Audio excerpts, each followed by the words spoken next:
Welcome to Subramani. I have answered this question very many times. Should I directly invest in stocks? Right? When I say stocks, it's an American terminology. It is shares in UK, and in India we use stocks and shares interchangeably. Shares, stocks all mean the same thing. It is equity shares which are listed, which you keep buying and selling, hoping to make money to create enough wealth for you to do something else that you want.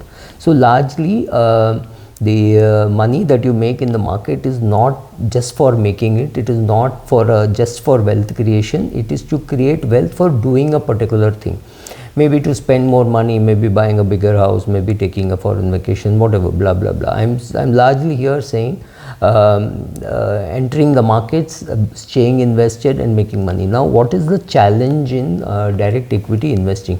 First of all, it is a complicated kind of a product. It is you have to know how the micros work and how the macros work, right? You have to know what is happening in the economy, what is happening in the world economy. So if here it's a pharma company which is supplying to US, you have to know whether it is a generic supplier or do they do research for other companies, right? So you have to know all those things. You have to know both the macro and the micro. That's not going to be very easy. That's going to be very difficult. You also have to realize that you will make a lot of mistakes, and that cost of those mistakes, it is two ways. One is it hurts your purse and it hurts your ego, right? You would tell, I knew that this can't go wrong. Why is it going wrong? Thirdly, the market always goes ahead, right? So when the good results come, the share price actually goes down, and you're saying, "Arey, itna such good results, why did the share price go down?" Because people knew that the results are going to be good. They had already bought, and they say, "Oh, now the good news is over. Let me sell. I will maybe buy it after 3 months, 6 months, 8 months, 2 years, after the results have improved or whatever." So that is the time when you go to buy. Those people are actually selling. So right, so predicting what the market will do is not only difficult, it is almost impossible. Another thing which is very important is you have to know how many shares to buy. Should you buy 3% of your net worth? Should you buy 5% of your net worth?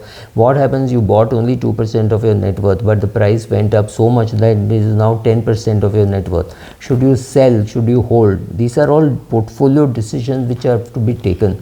Another thing very important I find with retail investors, especially, to say, "Oh, I bought this share and it has doubled right? So they don't know how much time it has doubled. Then they've lost track that it has doubled in 7 years or 8 years or 6 years or in 6 months. So when you check out all that, then you realize that, oh, this was not too much of great money that you made. It was about 17% or 16%. Is it good? It is fantastic. Is it fabulous? It is good enough for you to throw up to your job and come into this full time? No, because you bought only 200 shares. What is the mistake you made? You made sizing mistake.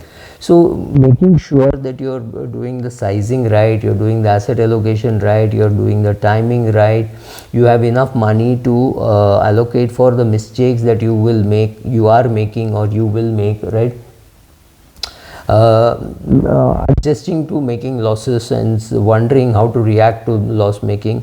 Remember, there is enough behavioral finance to say that losing money hurts twice as much or thrice as much as earning, right? So when you earn X amount of money, then there is pleasure, but when you lose, there is 3x that pain. So earning 5,000 rupees could be a great pleasure, but losing 5,000 could be a 15,000 rupee kind of an impact on your purse, right? You feel bad about it. It's not that you can't afford it, but you feel, oh, I was pitted against the market and maybe I'm stupid, maybe I was wrong, maybe I have no idea how that promoter works, something which you didn't know, because of which you didn't make money. And we all love simplifying, right? Bill Gates was already rich, therefore he became richer, right? It's or XYZ got good education, therefore he or she got richer.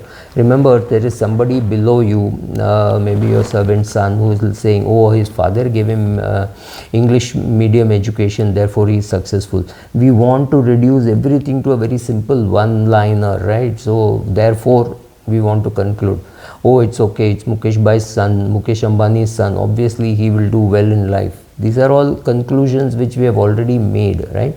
So amidst all the behavioral struggle, financial struggle, making losses, and not being able to create your own portfolio, within all these constraints you have to invest. It's not easy. It's a very disciplined kind of an activity. I wouldn't even call it a play. This is no play, right?